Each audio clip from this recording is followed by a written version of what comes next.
cost associated with the facility and operating the wells. With the number 2 well 100% shut down, can AWMS continue to stay in business? No. Now, the AWMS was totally shut down in September, and we're now into March. Could you explain why AWMS has not previously shut down its business? Yes, sir. It is. We found encouragement throughout the last 6 months that something would be happening to allow us to start that well back up.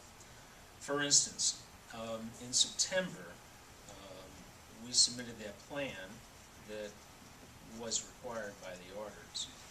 That plan included, of course, the science and the background and what the state has done before, and the actual plan for operational controls to start that well back up. We were encouraged when we submitted that we would actually be opening that well back up shortly. In fact, on September 25th, I talked to the deputy chief, and he's to start trying to get feedback on our plan.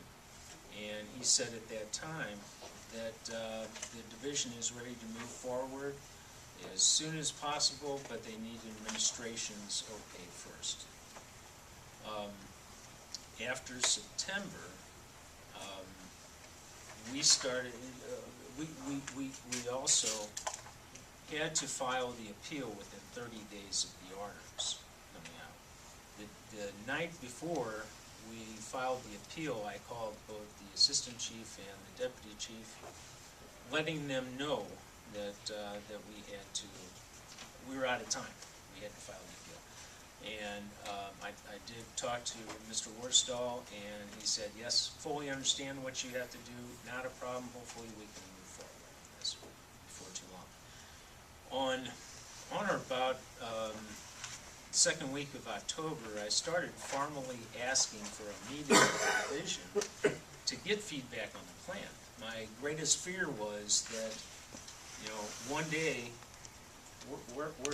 they're going to allow the lifting as suspension, but then, because personnel might not be available and whatnot, it might be 2 weeks to work out the actual details.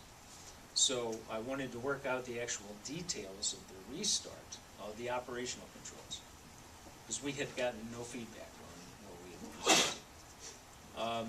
After requesting meeting many times, finally the assistant chief told me on October 20th at the IOGCC meeting, it was down here in Columbus, that they were allowed to meet with us so long as we were both represented by counsel. Not represented, but we had counsel present. After a few more days, Deputy Chief Worstall finally got back to me on October 24th, setting up the meeting for October 31st. So during October, we were hopeful. We didn't lay anybody off, didn't close the site, because we were hopeful that we would be starting back up shortly. And what about November and December?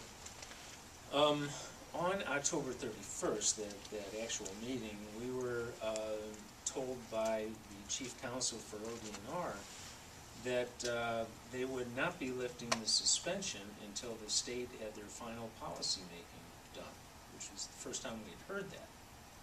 That was very discouraging, but at that point we were actively seeking a hearing then, right after that meeting. We were trying to get a hearing in front of this commission, and there was a hearing scheduled for December 4th and 5th.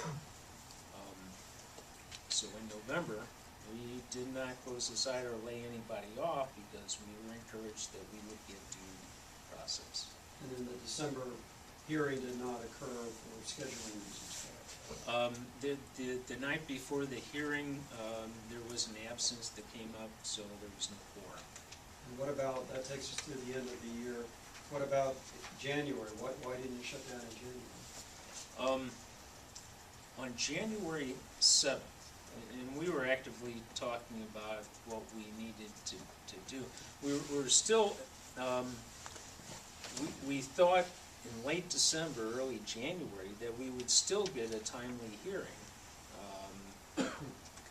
But it turns out one of the commissioners' term had expired, so there was still no quorum, and we asked that a commissioner be borrowed from the TAC at that time. So we were trying to get another hearing scheduled as soon as possible. And then on January 7th of 2015, our inspector, Stephen Oakes, let us know, he let my guys at the site know, that the division was actively working on a plan to allow us to open back up, and that they were going to put that plan in front of what he said was the governor's office, and if the governor's office approved it, we would be back up and running that well. A week later, I had called Stephen about another matter, and he said, I still expect you to be up and running by the end of January. That's the case. We don't want to lose good people, and we held off. How many employees are? We have 4 operators and 1 administrative employee. At the site? The administrative employee works at our corporate headquarters 6 miles away. So. And then, so in January, you were encouraged that you would be allowed to reopen at some level in the near future. Yes. Did that occur? It did not. And then what about in February? Was there any reason you did not shut down in the beginning of February? Yes, it was the week before the February 24th meeting down here.